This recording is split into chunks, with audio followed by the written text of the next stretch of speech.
भोजन के लिए अंतिम संहिता डालो वत्स। ओम भवतु भिक्षाम देहि।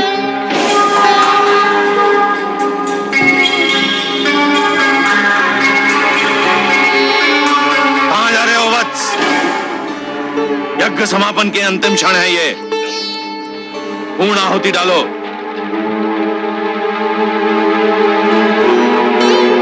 ओम भवतु भिक्षाम देहि।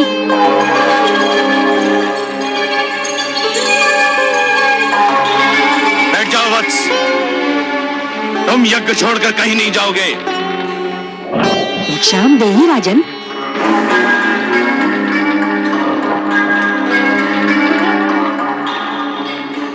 क्षमा करें गुरुदेव, किंतु बलि के द्वार पर कोई भिक्षुक आए और उसे भिक्षा के लिए दूसरी बार भी गुहार करनी पड़े तो बलि की दानी वृत्ति को 100 बार धिक्कार है। अब मैं नहीं रुक सकता। प्रणाम राजन। प्रणाम ब्राह्मणदेव। कहिए, क्या चाहिए आपको? राजन, मैं तो एक साधारण ब्राह्मण हूँ और एक ब्राह्मण भिक्षा के अतिरिक्त और क्या चाह सकता है? क्या भिक्षा चाहिए आपको? स्वर्ण, गोधन, गजधन, हीरे, मोती? नहीं राजन, मुझे इनमें से कुछ भी नहीं चाहिए। ब्राह्मणदेव, तो फिर जो भी आवश्यकता हो आपकी मेरे सामने व्यक्त कीजिए। यदि मेरे वश में हुआ तो मैं उसे पूरा करने में तनिक भी संकोच नहीं करूंगा। राजन, राजन, मुझे तो केवल 3 पग भूमि चाहिए। 3 पग भूमि? ब्राह्मणदेव, क्या करेंगे आप 3 पग भूमि का? मैंने तो ये सुना था कि दानी बलि में ये पूछता है कि वो दान किसे दे रहा है और मैं ये पूछता है कि वो दान में क्या चाह रहा है। ब्राह्मणदेव, मैंने 3 पग भूमि मांगने का कारण इसलिए नहीं पूछा था कि मैं प्रयास करना चाहता हूं। तो फिर क्यों पूछा? मैंने इसलिए पूछा था ब्राह्मणदेव, यदि कोई ऐसा व्यक्ति 3 पग भूमि मांगे जिसका आकार साधारण व्यक्ति की तरह हो, उसमें तो साधारण व्यक्ति खड़ा भी ना हो पाएगा। राजन, मैं ये 3 पग भूमि किसी साधारण व्यक्ति के लिए नहीं मांग रहा हूँ, स्वयं अपने लिए मांग रहा हूँ। आप में क्षमता हो तो भिक्षा दान करें, नहीं तो मैं आगे बढ़ूं। मैं आपको यहाँ से कहीं नहीं जाने दूंगा ब्राह्मणदेव।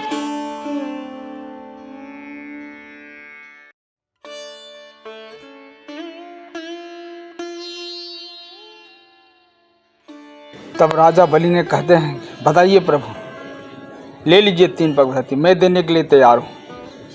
तत्पश्चात भगवान विष्णु जो 52 अवतार में थे वो कहते ऐसे नहीं, संकल्प लेना पड़ेगा। इधर दैत्य गुरु शुक्राचार्य बहुत ही ध्यान मंग से देखे ये कौन है, ब्राह्मण कौन है, वो ध्यान लगा करके देख रहे थे। तब ध्यान से देखते हैं दैत्य गुरु शुक्राचार्य, तो उनको लगता है ये ब्राह्मण नहीं है। अंतर ध्यान से देखते हैं तो उनको दिखाई देता है ये विष्णु है और विष्णु के 52 रूप हैं और 52 रूप में आए हैं यहाँ। तत्पश्चात उधर से दौड़ दौड़ कर आते हैं शुक्राचार्य और कहते हैं कुछ मत देना वस्त्र, इस ब्राह्मण को कुछ मत देना, ये ब्राह्मण नहीं है, इस ब्राह्मण को कुछ मत देना, ये ब्राह्मण के भेष में विष्णु है, ये छलिया है, इसको कुछ मत देना। लेकिन राजा बलि एक महादानी था, उन्होंने अपने गुरु को बोला कि नहीं, अब तो मैं बता दिया हूँ कि मैं आपको दान दे रहा हूँ, फिर क्या करूँ, अब तो मुझे देना ही पड़ेगा। तत्पश्चात बहुत समझाए दैत्य गुरु शुक्राचार्य ने, ये वही है जिसे तुम विष्णु भगवान कहते हो, वही है विष्णु, ये छलिया है और हमको ठगने आया है। तब राजा बलि कहते हैं, गुरुदेव, चाहे जो भी हो, मैं माता लक्ष्मी को बहुत प्यार उपासना करता हूँ, बहुत आराधना करता हूँ, और ये ऐसा तो मेरा अहोभाग्य है कि विष्णु भगवान खुद चल के आए हैं मेरे पास। तब दैत्य गुरु शुक्राचार्य जी समझाते हैं, तुम पागल हो गए हो क्या? ये हमारा विनाश करना चाहते हैं और आज भी ये 52 अवतार में मुझे ठगने के लिए आया है। तब दोनों की वार्तालाप देख करके प्रभु सोचने लगते हैं और कहते हैं, राजा बलि ये तो हमारा अहोभाग्य है। और तभी कहते हैं, अगर आपका इरादा न हो तो क्या मैं आगे बढ़ूं? तत्पश्चात राजा बलि बोलते, नहीं प्रभु मुझे माफ़ कीजिए, मैं आपको दान देने के लिए तैयार हूँ, बोलिए। तो बोलते नहीं, सिर्फ 3 पग भूमि, मुझे सिर्फ 3 पग भूमि चाहिए। बोले ऐसे नहीं, आपको संकल्प लेना पड़ेगा, सिर्फ संकल्प कीजिए। फिर जैसे ही जल बढ़ाते हैं संकल्प लेने के लिए, तत्पश्चात शुक्राचार्य छोटा सा रूप धर के वो जाके कमंडल में चले जाते हैं और उसको जाम कर देते हैं, पानी गिरने देता है। जब जल ग्रहण देखिए घुस गए और घुस करके जाम कर दिए, उसको बंद कर दिया। अब जल तो बाहर आ नहीं रहा है, जल बाहर नहीं आ रहा है तो कैसे संकल्प लेंगे? तो जल से संकल्प लेना पड़ता है। तब बोलते हैं, ठीक है राजन रुकिए, इसमें कुछ फंस गया है, इसको मैं निकालता हूँ। तब प्रभु क्या करते हैं, जो अपनी छाता रख देते हैं और एक छोटी सी लकड़ी का टुकड़ा लेते हैं और लेके ढूंढ रहे हैं और ढूंढ के उसकी कमंडल में देखिए जैसे छोटी सी टुकड़ा लिए और कमंडल में घुसाते हैं, जैसे घुमाते हैं घुसाते हैं शुक्राचार्य बाहर निकलता है, उसका आँख में लग जाता है और आँख से खून निकलता हुआ बाहर आता है शुक्राचार्य घर। तत्पश्चात उसको वहाँ से शुक्राचार्य चले जाते हैं और बोलते बाबू अब हो गया, अब इसकी जो फंसी हुई थी वो निकल गया। तब उसको संकल्प कराते हैं प्रभु और कहते हैं, अब मुझे 3 पग धरती देने का आप संकल्प कीजिए, बोलिए। ये ब्राह्मण मैं आपको 3 पग धरती दान में दे रहा हूँ। तब राजा बलि कहते हैं, हे प्रभु मैं आपको 3 पग भूमि दान करता हूँ। और जैसे ही संकल्प करते हैं तत्पश्चात प्रभु अपना आकार बढ़ाना चालू कर देते हैं और उनका आकार देख करके राजा बलि भी अचकित रह जाते हैं। और वो आकार बढ़ाते बढ़ाते बढ़ाते देखिए कितना बढ़ाए जा रहे हैं, बढ़ाए जा रहे हैं।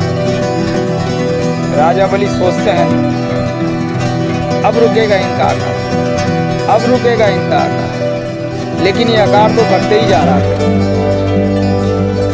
और जितने भी वहाँ पे राक्षसगण थे, चलिए राजा बलि राक्षस कुल के थे, हिरण्याकश्यप के पौत्र बोलाता है पर पौत्र राजा बलि,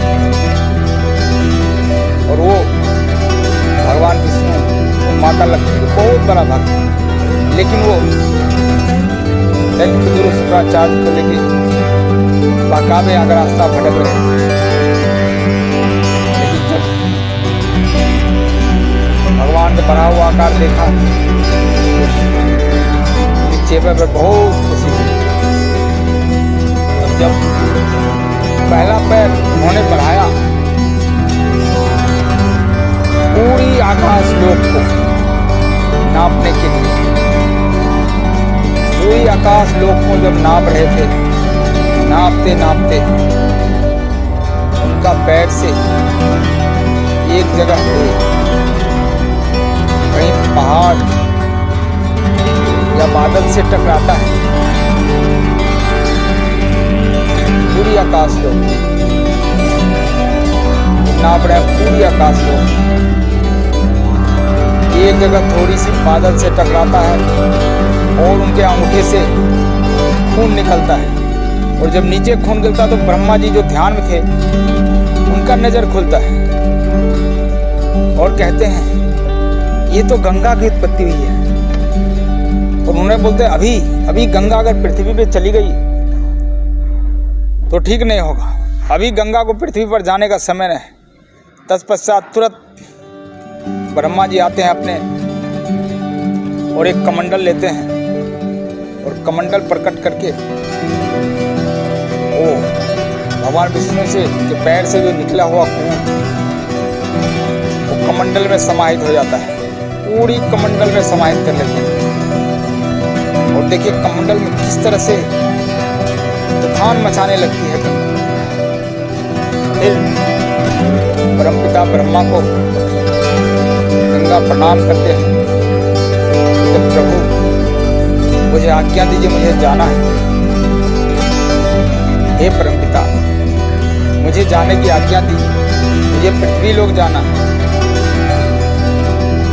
तब परमपिता कहते हैं अभी आप कुछ दिन यहीं रहिए, अभी आपका जाने का उचित समय नहीं आया। जब उचित समय आएगा खुद आपको भेजूंगी। तब माता गंगा ने बोलती है जो आज्ञा और प्रणाम करती है। तब से ब्रह्मा जी के कमंडल में रुक जाती है माता गंगा। तत्पश्चात दूसरा पग उठाते हैं प्रभु। दूसरा पग जब उठाते हैं और दूसरा पग उठा करके जब डालते हैं तो हे प्रभु, दूसरा पग उठा करके जब डालना चालू करते हैं, आकाश लोग तो नाप लिए थे, अब पूरे पृथ्वी लोग को नाप लिए।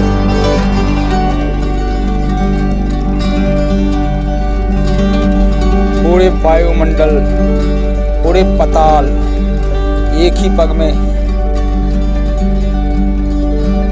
पृथ्वी लोक दूसरे पग में, पाताल लोक नापते हुए अपनी आकार इतने बढ़ा दिए थे, इतने बढ़ा दिए कि उनकी देखिए किस तरह से माप रहे हैं। और दूसरा पग जब नाप लिए हैं पूरी आकाश, पाताल लोक और पृथ्वी लोक को, तब राजा बलि को बोलते हैं हे राजन, अब तो मैंने 2 पग में ही पूरी पृथ्वी लोक को और पाताल लोक को नाप लिया। अब आप ये बताओ कि मैं तीसरा पग कहाँ डालूं? बोलते हैं प्रभु मैं जानता हूं ये आपकी लीला है और आपकी लीला आप ही समझ सकते हैं। तत्पश्चात कहते हैं भगवान विष्णु, अगर तुम चाहो कि 2 पग में ही मैं लौट जाऊं तो मैं 1 पग तुम्हें क्षमा कर सकता हूं। बोलता है राजा बलि बोलता है नहीं प्रभु, ऐसा नहीं होगा। मैंने आपको वचन दिया है मैं 3 पग भूमि दूंगा, तो मैं 3 पग भूमि दूंगा आपको। भगवान विष्णु कहते हैं अब तुम्हारे पास बचा क्या है? अब तो तुम्हारे पास कुछ भी नहीं बचा, क्या दोगे तुम? मेरे को तो कुछ नहीं लगता है कि अब तुम्हारे पास देने लायक है। तब बोलते हैं हे प्रभु, हमारे पास अभी भी एक चीज़ ऐसा बचा हुआ है जो आपको दे सकता हूँ, आपको देने लायक है, और उसको दे करके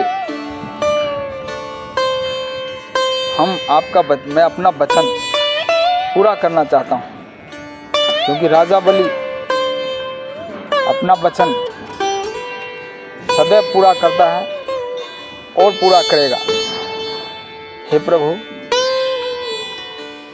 तत्पश्चात विष्णु भगवान कहते हैं, मैं तुम्हारा निर्णय सुनने का इंतजार कर रहा हूँ, उत्सुक हूँ। तुम बताओ कि तीसरा पग कहाँ डालना है। तब राजा बलि कहते हैं, हे प्रभु, ये तीसरा पग है मेरा शरीर, जो अभी भी हमारा है, और आप इस पे पग डाल दीजिए। आप तीसरा पग हमारे शीश पर डाल सकते हैं और मैं आपका आभारी रहूँगा, आपके ऋणी हूँ प्रभु। तब विष्णु भगवान तीसरा पग उसके राजा बलि के शीश पर रखते हैं और उसको जब शीश पे रखते हैं, तीसरा पैर सब अचकित हो जाता है। देखिए, तीसरा पैर खराम सहित राजा बलि के शीश पर रखते हैं और राजा बलि धीरे धीरे, इतनी दबाव था प्रभु के पैर का, इतना दबाव था कि पाताल लोक की तरफ बढ़ते हैं, पाताल लोक की तरफ जा रहे हैं राजा बलि धीरे धीरे।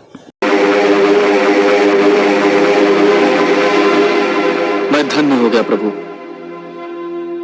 मैंने अपना वचन निभा दिया।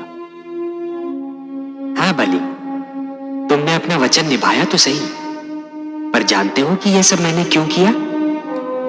हे प्रभु, आपके अतिरिक्त आपकी लीला और कौन जान सकता है। मैं तो केवल इतना जानता हूं कि संभवतः इसी में मेरा उद्धार निहित है। बलि, तुमने अपने जीवन का प्रारंभ बड़े शुभ और उत्तम ढंग से किया था, परंतु जब तुम जीवन के दोराहे पर पहुंचे, तब तुम उस मार्ग पर चल पड़े बलि, जिस पर असत्य का डेरा था, अहंकार का अंधेरा था। यह वो मार्ग नहीं था बलि जो मेरे भक्त प्रहलाद ने चुना था। यह तो हिरण्यकशिपु की प्रवृत्ति का मार्ग था, जिसके दमन चक्र को रोकने के लिए स्वयं मुझे नरसिंह अवतार धारण करना पड़ा था।